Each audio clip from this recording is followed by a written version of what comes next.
दोस्तों सुना है राजस्थान में एक ऐसी जगह यहाँ पर नेचुरल कंडीशन में रखा गया है पक्षियों को। नवंबर दिसंबर में बाहर से भी यहाँ पर विदेशी पक्षी आते हैं और कुछ दिन के लिए यहाँ पर अपना आसरा बनाते हैं। तो आज मैं आपको लेकर आया हूँ उसी आसरे पर, उसी जगह पर जिसे कहा जाता है केवलादेव नेशनल पार्क, जो कि है भरतपुर में। तो मैं आज आपको दिखाता हूँ केवलादेव नेशनल पार्क।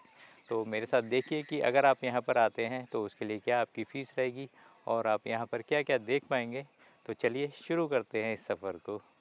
तो साथियों, हर बार की तरह हमने अपना सफ़र सुबह जल्दी 4 बजे शुरू किया।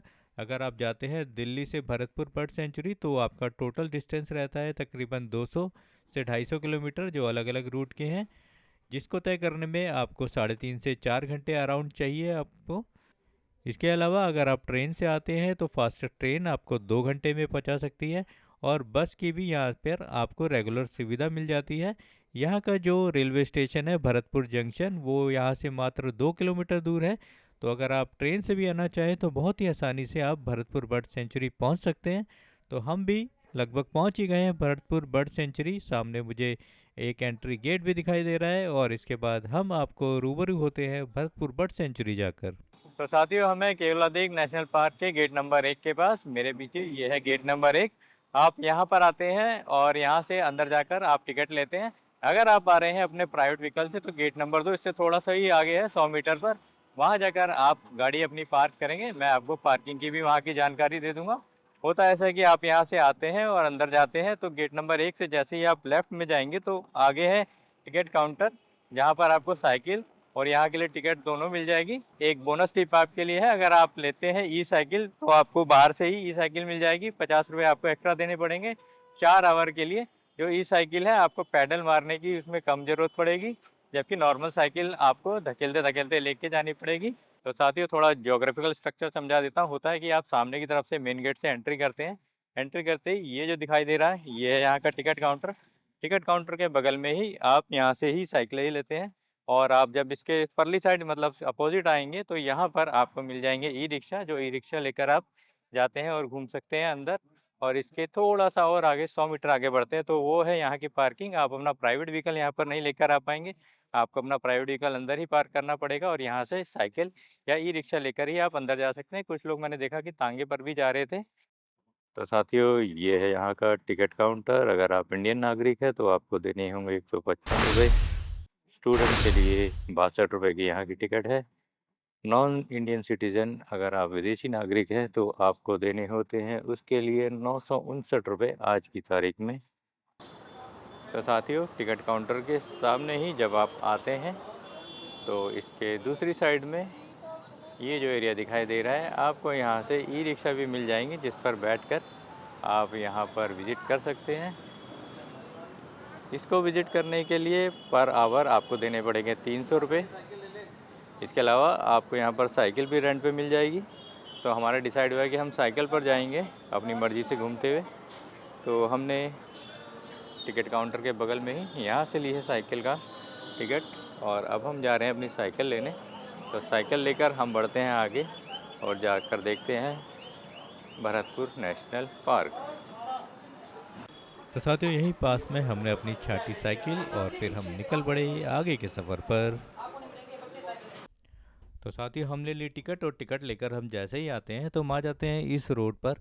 ये एक लंबी रोड है जो नेशनल पार्क के एक हिस्से से लेकर दूसरे हिस्से पर आपको लेकर जाती है।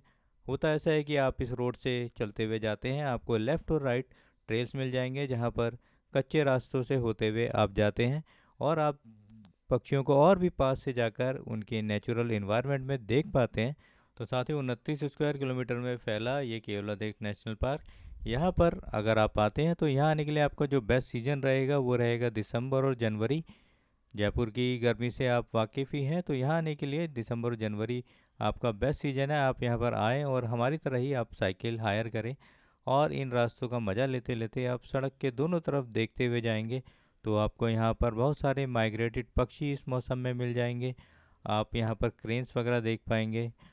हमने भी अपना सफ़र थोड़ी पहले ही शुरू किया है, तो मैं आपको लेकर चलता हूँ और मैं देखता हूँ कि मैं यहाँ पर क्या देख पाया। तो आप भी चलिए मेरे साथ शामिल होइए और देखिए कि क्या देखा हमने इस बार भरतपुर नेशनल बर्ड सेंचुरी में। First gate? Yeah.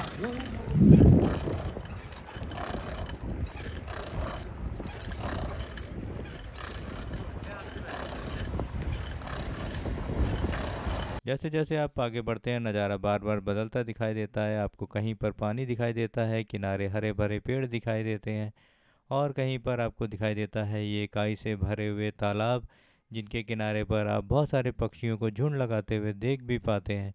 आपको दिखाई देती है ये पगडंडियाँ जो कच्चे रास्तों से होते हुए आपको लेकर जाती है पक्षियों के उन झुंड तक जो कि आपको दूर कलरव करते हुए दिखाई देते हैं।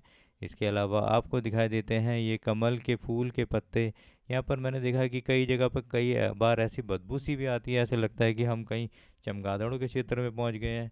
और कहीं हमें दूर देखने पर दिखाई पड़ता है किंगफिशर, और कभी ये काला पक्षी आप देखिए। तो ये एक आम नज़ारा है जहाँ पर मैं देख रहा हूँ कि लंबा लेंस लिए हुए बहुत सारे फोटोग्राफर घूम रहे हैं। मैंने बाहर दूरबीन बेचते हुए लोग भी देखे थे। तो अगर आप यहाँ पर आएँ तो दूरबीन ज़रूर ले लें ताकि आप ये ऐसे दूर तक पक्षियों को देख पाएँ। और आप अगर नंगी आंखों से देखना चाहेंगे तो ये पक्षी बहुत छोटे आपको दिखाई देंगे, पर आप अगर दूरबीन ले लेते हैं तो दूरबीन को आप अपने कैमरे के आगे अटैच भी कर सकते हैं और उसके बाद आप ले सकते हैं बहुत ही सुंदर फ़ोटोज़, जैसे कि हमें दिखे ये तोता बाबू। तो साथ ही हम आगे बढ़े और हमें यहाँ पर झुंड का झुंड दिखा पक्षियों का। ये पक्षी जो यहाँ पर पेड़ पे बैठे हैं शोर मचा रहे हैं, बुला रहे हैं, चिल्ला रहे हैं और आपस में बतिया रहे हैं कि मानवो तुम यहाँ क्या कर रहे हो।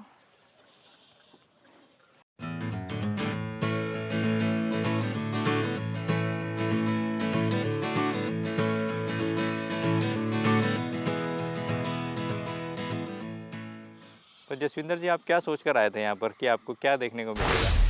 शेर, बाघ, भालू, चीता वगैरह कुछ? नहीं, मैं तो बर्ड्स की ही खोज में आया था। वैसे यहाँ पे बाघ का तो जहाँ बाघ दिखते हैं वहाँ नहीं दिख होते, जहाँ होते हैं वहाँ नहीं दिखते, यहाँ तो अच्छा, है ही नहीं।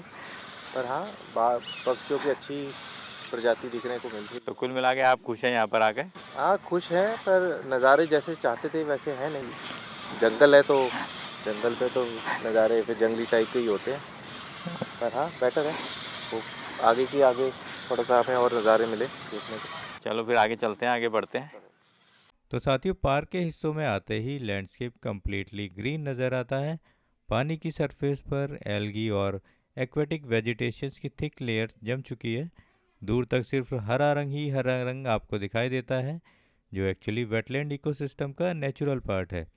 ये एल्गी बर्ड्स के लिए फूड चेन का इम्पोर्टेंट बेस भी बनाती है, और इसी वजह से यहाँ पक्षियों की बहुत सारी प्रजातियाँ देखने को मिलती हैं और जो यहाँ पर अट्रैक्ट होते हैं।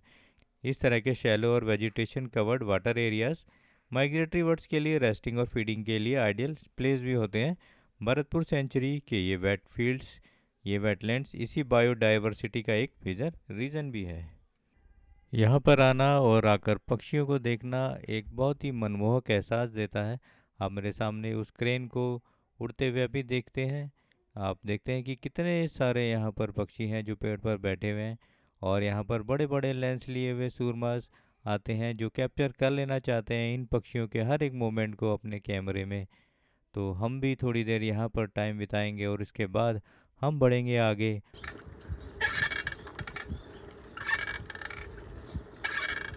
सन्नाटे को चीरती एक साइकिल की आवाज़ देखिए क्या मोहक लग रही है। साथियों, एक बोनस टिप भी है, अगर आप यहाँ पर आएँ तो सुबह 6 बजे अपना सफ़र शुरू करें, क्योंकि जैसे जैसे धूप निकलती है पक्षी दिखना थोड़ा कम हो जाता है।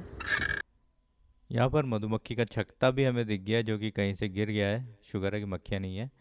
और थोड़ा आगे बढ़ते हैं तो नज़ारा और भी ग्रीन है। फोटोग्राफी करने के लिए बहुत अच्छा लैंडस्केप यहाँ पर है। तो साथियों, पक्षियों की फुर्ती देखने लायक है। पक्षी उड़ते हुए आते हैं और जो मछलियाँ थोड़ी भी सतह के ऊपर है वो उन्हें पकड़ कर लेके चले जाते हैं।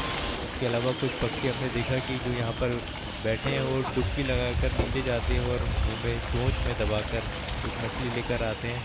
तो आप भी देखिए थे मेरे साथ थोड़ी देर इस नज़ारे को।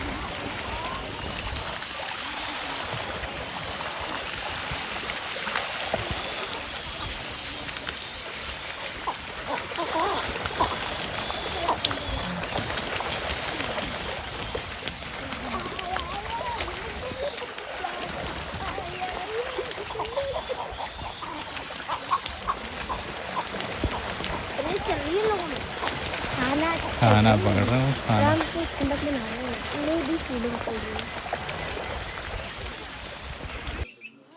तो साथियों, अगर आप आते हैं तो नेचर कैफ़े में आप यहाँ पर कैंटीन का मज़ा ले सकते हैं। कैंटीन में आपको खाने का कुछ नहीं मिलेगा, चाय वगैरह मिल जाएगी, चिप्स मिल जाएंगे, बिस्किट वगैरह मिल जाएंगे, और यहाँ पर आप नेचुरल इन्वायरमेंट में बैठकर थोड़ा रिफ़्रेश हो सकते हैं और उसके बाद आगे बढ़ सकते हैं।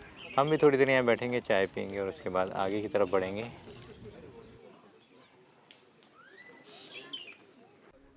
तो साथ ही आप कैंटीन पहुंच गए तो आपने बहुत सारा रास्ता लगभग यानी कि तय कर लिया है। उसके बाद आपको थोड़ा ही रास्ता बचेगा जो आपको तय करना है। तो आप यहाँ पर खा पी के आराम से आगे जाइएगा, जल्दी बिल्कुल भी मत करिएगा। हमें यहाँ पर किंगफिशर भी दिखाई दिया, और जैसे हम थोड़ा सा आगे बढ़े हमें बहुत सारे चमगादड़ यहाँ पर पेड़ पर लटके हुए दिखाई दिए। थोड़ा डर तो लग रहा था कि ये यहीं पर हैं लटके हुए, कहीं हमें ही ना पकड़ ले, पर बहुत सारे लोग फ़ोटो खींच रहे थे तो हमने भी यहाँ पर अपना कैमरा निकाल लिया।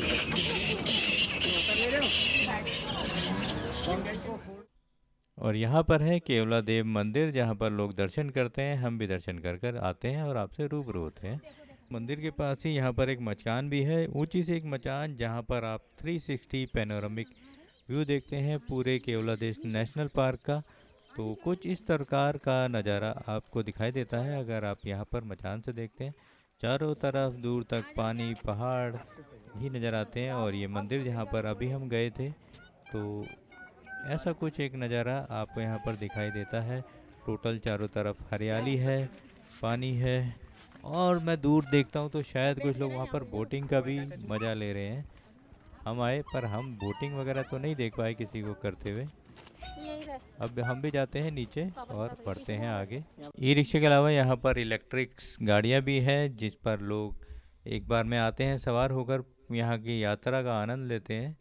और एक बार फिर से हमें दिखाई देते हैं बंदूकधारी, बड़े लेंसधारी, जो दूर देखना चाहते हैं पक्षियों को। तो हमारे पास इतना बड़ा लेंस नहीं था तो हम खुद आगे ही चले गए, और आगे जाकर हमें कुछ ऐसा कुछ नज़ारा दिखाई दिया। तो आपके पास बड़ा लेंस नहीं है तो कोई बात नहीं, आप थोड़ा आगे जाकर पगडंडियों से होते हुए इनको पास से जाकर देख सकते हैं।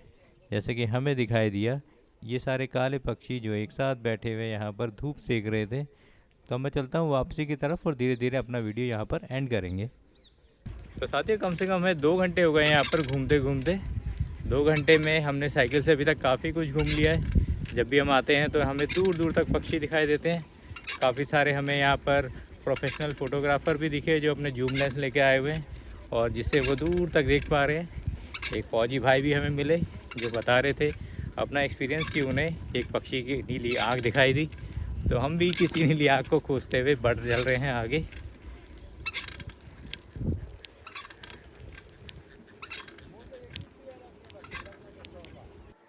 तो दोस्तों, उम्मीद है आपको मेरा ये छोटा सा वीडियो पसंद आया होगा। अगर आपको ये वीडियो पसंद आए तो प्लीज़ लाइक कीजिए, सब्सक्राइब कीजिए और साथ ही साथ शेयर भी कीजिए हमारे इस वीडियो को, ताकि हमें मोटिवेशन मिलता रहे इसी तरह के और वीडियो आपके साथ लेकर आते रहने का। धन्यवाद।